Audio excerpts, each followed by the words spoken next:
조선 왕자전. 초요갱과 한낱정사를 벌이다 복상사를 했다는 계양군 이증. 계양군 이증은 세종의 팔남이자 서자로서는 차남인데 어머니는 신빈 김씨이며 아내는 좌의정 한학의 차녀로 인수대비의 언니이고 전주이씨 계양군파의 파시조입니다. 세종대왕의 총애가 지극했다고 하며 학문을 즐기고 글씨에 능했는데 단종제위 당시 한명의 한학 등과 함께 세조의 일파가 되어 안평대군을 무고의 유배를 보냈습니다. 안평대군은 교동도로 유배당하고 그곳에서 36세의 나이에 사사당했는데 계양군 이증은 그 공으로 좌익공신 1등에 책록된 뒤부터 세조의 측근에서 서무의 출납을 맡아 크게 신임을 얻었습니다. 친동생 익현군 등과 자주 술을 마시다 1463년 5월 4일 동생 익현군이 술병으로 사망했는데 세조는 모두 계양군의 허물이라고 했습니다. 세조 10년인 1464년 4월부터 병석에 누웠다가 그해 8월 16일에 사망했는데 경기도 양주군 동촌면 백성리에 묻혔다가 나중에 경기도 남양주시 일패동 묘적산 신좌로 이장되었습니다. 세조실록 34권 세조 10년 8월 16일 정유 첫 번째 기사 1464년 명 천순 8년 계양군 이증의 졸기. 계양군 이증이 졸하니 3일 동안 조회와 저자를 정지하고 거해하였다. 임금이 심히 애도하여 육선을 물리쳤다. 그때 임금이 조금 몸이 편찮아서 상참을 받지 않은 지 몇 달이었는데 도승진 오사신이 아뢰기를 성상의 옥체가 편찮으시니 청컨대 육선을 드소서 하였으나 윤허하지 않았다. 부위로 쌀콩을 합쳐 100석, 종이 200권, 정포 60필, 백저포 백면주 각각 10필, 석회 60석을 주었다. 이증의 자는 현지인이 세종의 후궁 신빈 김씨의 소생이었다. 세종이 끔찍이 사랑하였고 이증이 학문을 좋아하여 책을 공부하기에 게을리하지 않았다. 임금이 즉위할 때 좌익의 공이 있었고 임금이 중하게 여겨 서무를 출납하도록 하여 은곡과 더욱 융숭하였다. 이증이 병들자 임금이 내일을 보내어 치료하고 하지 않은 바가 없었으나 끝내 효험을 볼 수가 없었다. 이증이 한학의 딸에게 장가들어 삼남 삼녀를 낳았는데 장남 이에는 영원군이고 차남 이용은 강양군이고 그 나머지는 모두 어리다. 이증은 성질이 단아하고 용의가 아름답고 담화를 잘하였으며 사람을 대하거나 물건을 접할 때 겸손 공경하였고 일찍이 귀하고 세력 있는 것을 스스로 자랑한 적이 없었다. 이때의 주색으로 인하여 졸하였다. 1460년 당시 세자였던 예종이 장순왕후와 혼인할 때 가래도감 제조를 겸하였고 4년 후 사망했는데 영원군, 강양군, 불임군, 방산수 등 사남 4녀를 두었고 1480년 정선군 부인이 사망해 동원이역으로 조성되었습니다. 차남 강양군은 막내 숙부 담양군에게 양자로 갔으며 장남 영원군은 아들이 없어 셋째 아우 불임군의 차남 도안군을 양자로 맞이했습니다. 한편 계양군의 서장남인 방산수는 본처가 있는 상태에서 태강수 이동의 아내 어우동과 간통의 탄핵을 받은 인물입니다.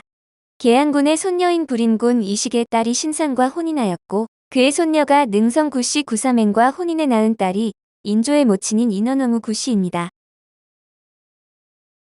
계양군과 기생 초요갱의 스캔들. 조선의 판무파탈 초요갱은 15세기 조선 전기를 풍미한 기생으로 여성임에도 실록에 무려 16번이나 이름을 올린 전설적인 인물입니다. 조선사에서 기생으로 이름을 남긴 논개나 황진이보다 그녀의 명성이 더 유명해진 이유는 왕족 및 고위 관직자들과의 연이은 희대의 스캔들 때문이었습니다. 초요갱은 본명이 아닌 기명으로 초요란 가는 허리를 지닌 초나라 여인을 의미하는데 중국 초나라 왕이 한 궁녀의 가는 허리에 반해 총애했다는 일화에서 유래해 절세미인을 뜻하는 표현으로 전해졌습니다. 초요갱의 이름이 실록에 등장하기 시작한 것은 세종 시기부터로 단종실록의 초요갱이 역당의 첩이었기 때문에 관비로 정하였다는 내용이 등장합니다. 한양 양민 가문 출신이었던 초요갱은 집안 형편으로 인해 명문가의 첩으로 들어가 지내고 있었으나 남편이 영모 사건에 휘말려 처형당하고 자신은 노비로 전락한 것인데 남편은 남이장군이라고도 합니다. 초요갱은 관습도감에 속한 기생이 되었는데 이곳에서 출중한 실력으로 명성을 떨쳤고 그런 초요갱을 보면서 마음을 빼앗긴 인물이 세종의 7번째 아들인 평원대군 이임이었습니다. 첫 남편을 잃고 관비로 전락해 불행한 삶을 살았던 초요갱에게는 왕족의 첩이 된다는 것은 엄청난 인생 역전이었지만 행복은 오래가지 않았는데 평원대군이 1445년에 천연두에 걸려 19세에 요절한 것입니다. 다시 살아갈 길이 막막해진 초요갱은 기생으로 돌아오는데 1455년 초요갱으로 인해 왕실이 발칵 뒤집히는 사태가 벌어집니다. 세종의 또 다른 아들이자 초요갱의 전남편 평원대군의 이복 형제였던 화이군이 초요갱과 간통했다는 혐의로 적발된 것입니다.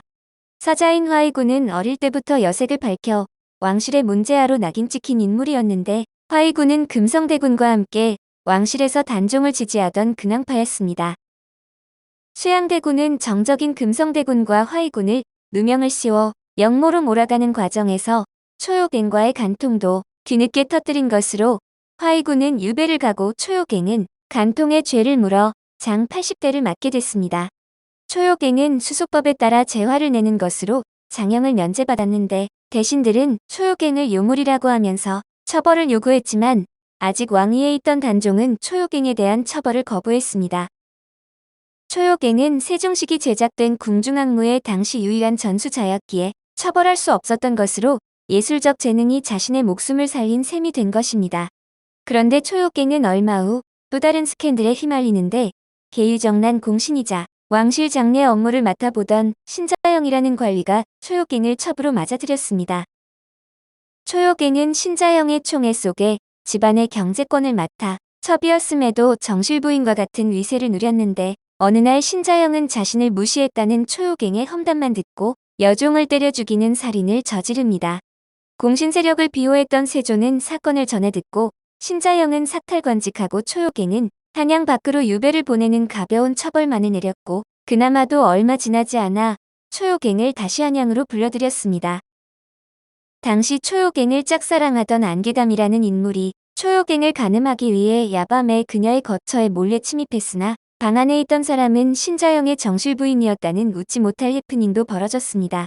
격분한 안개담은 화풀이로 오히려 신자영의 하인들을 구타하며 행패를 부리다가 붙잡히며 장 80대의 엄벌에 처해지는데 초요갱을 둘러싼 스캔들은 이후로도 그치지 않았습니다. 안개담 사건 이후 6년 뒤에 세종의 또 다른 아들 계양군과 관계가 밝혀진 것으로 계양군은 원래 학문과 독서를 좋아해 세종이 총애하던 아들이었으나 30대 이후 주색에 빠지며 방탕한 인물로 전락했습니다. 계양군은 초요갱의 미모에 빠져 자신의 형제들과 관계한 것을 알면서도 그녀의 집을 드나들었는데 사실을 알게 된 세조는 분노에 계양군을 질책했으나 그는 하늘의 맹세컨대 사실이 아니라며 부인했습니다. 세조는 하는 수 없이 그냥 넘어가기로 했는데 실록에 따르면 계양군은 세조에게 혼난 그날도 궁을 벗어나자마자 초요갱의 집으로 찾아가 묵었다고 합니다. 그러나 얼마 뒤 이번에는 계양군이 초요갱의 집에서 살인사건을 저지르는 대형 사고를 치면서 결국 초요갱과 계양군의 관계가 발각되고 맙니다. 초요갱에게 흑심을 품은 변대해라는 인물이 그녀의 방에서 나오다가 계양군에게 들켰는데 이에 분노한 계양군이 시종을 시켜서 변대해를 구타하다 사망에 이른 것입니다. 하지만 세조는 기군망상의 살인죄까지 연루된 계양군과 초요갱에게 끝까지 어떤 벌도 내리지 않았는데 계양군은 계유정난에서 세조의 편에 섰던 인물이라 화이군처럼 엄한 처벌을 내릴 수가 없었던 것입니다. 이증은 이듬해 8월 16일 한낮에 초요갱과 방사를 벌이다 복상사하는 행복한 죽음을 맞았다는 믿거나 말거나 하는 이야기가 전해지기도 합니다. 오늘 조선왕자전은 초요갱과 한낮 정사를 벌이다 복상사를 했다는 계양군 이증이었습니다.